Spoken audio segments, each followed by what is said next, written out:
ప్రతి ఒక్కరు ఇది గుర్తుపెట్టుకోండి. ఎవరికైనా ఇంతే. మహా చేస్తే వీళ్ళు ఏం చేయగలుగుతారు? దొంగ కేసులు పెడతారు,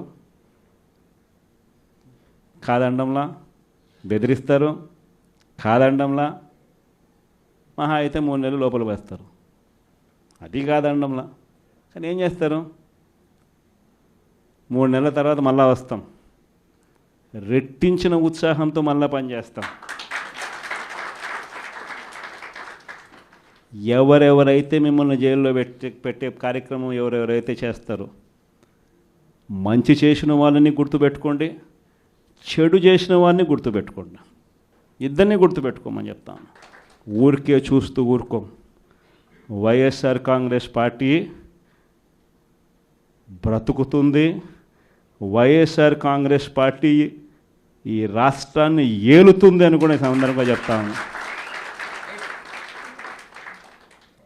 మరో 30 సంవత్సరాలు ఏళ్తామని కూడా ఈ సందర్భంగా కూడా మరి గట్టిగా కూడా చెప్తాను.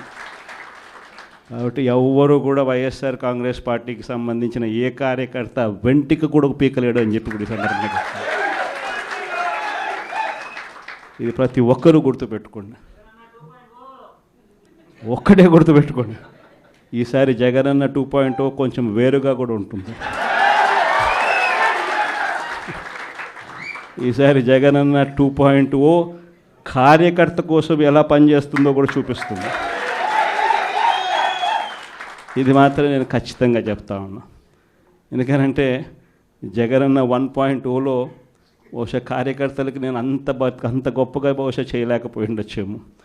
ప్రతి పథకము ప్రతి విషయంలోనూ కూడా మొట్టమొదటిగా ప్రజలే గుర్తుకొచ్చారు. ప్రజలకు మంచి చేయడం కోసమే నా టైం కేటాయించా, నా తాపత్రయపడ్డా, ప్రతి విషయంలోనూ దానికోసమే అడుగులు వేశా. కానీ జగనన్న 2.0కి వచ్చేసరికి మాత్రం చంద్రబాబు నాయుడు కార్యకర్తలకు పెడతా ఉన్న ఇబ్బందులు చూసా, కార్యకర్తలు పడతా ఉన్న అవస్థలు చూసా, కార్యకర్తలు పడతా ఉన్న బాధను గమనించా.